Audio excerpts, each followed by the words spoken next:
अपराइज़ का उर्दू मतलब है आगाह करना, मतलब किसी को किसी भी होने वाली चीज़ के बारे में पहले से बताना। अस्सलामुअलैकुम डियर फ्रेंड्स, कैसे हैं आप सब लोग। दोस्तों, welcome to my new video.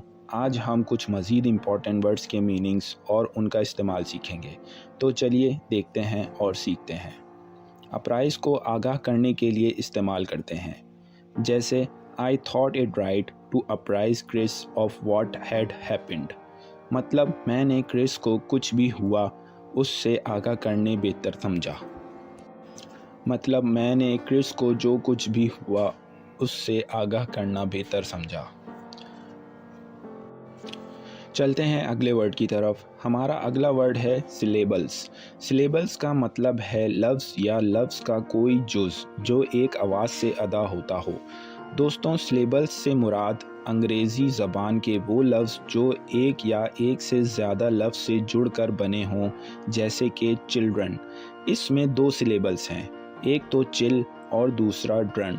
इसके अलावा एक वर्ड है बनाना। इस वर्ड में तीन सिलेबल्स हैं। पहला सिलेबल है बा, दूसरा सिलेबल है ना और तीसरा सिलेबल है ना।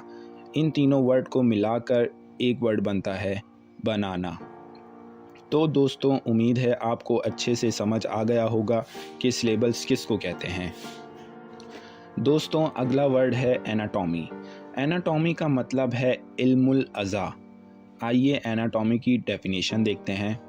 The branch of science concern with the bodily structure of humans, animals and other living organism, specially as revealed by dissection and separation of parts.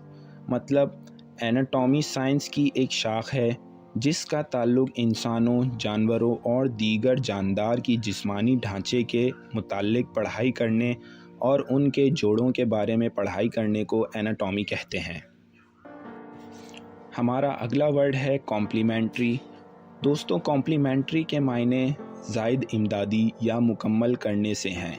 अगर किसी भी चीज़ में या काम में कोई भी कमी होती है और उस कमी को पूरा कर देता है कोई भी शख्स, तो उस चीज़ को कॉम्प्लीमेंट्री कहते हैं। जैसे इस जुमले में बताया गया है, she wore a new outfit with complimentary scarf. इसने तकमीली स्कार्फ के साथ एक लिबास पहना। मतलब उसने एक लिबास पहना था लेकिन उस लिबास में कोई कमी थी, फिर जब उसने कॉम्प्लीमेंट्री स्कार्फ पहना तो वो कमी पूरी हो गई। तो दोस्तों, इस तरह आप भी कॉम्प्लीमेंट्री वर्ड का यूज़ कर सकते हैं। हमारा अगला वर्ड है कॉन्करेंट। कॉन्करेंट का मतलब बैक वक्त है, यानी एक ही वक्त में एक साथ किसी काम को सर अंजाम देने को कॉन्करेंट कहते हैं। जैसे there are 3 concurrent art fairs around the city. मतलब शहर के इर्द गिर्द 3 एक साथ आर्ट मेले लगे हुए हैं। तो दोस्तों, ये थे आज के हमारे वर्ड्स। उम्मीद है आपको कुछ नया सीखने को मिला होगा। अगर आपको मज़ीद इंग्लिश वर्ड्स सीखने हैं और उनके मीनिंग्स जानने हैं तो हमारे चैनल को ज़रूर सब्सक्राइब करें। तो मिलते हैं नेक्स्ट वीडियो में कुछ इंटरेस्टिंग वर्ड्स के साथ। तब तक के लिए अल्लाह हाफ़िज़।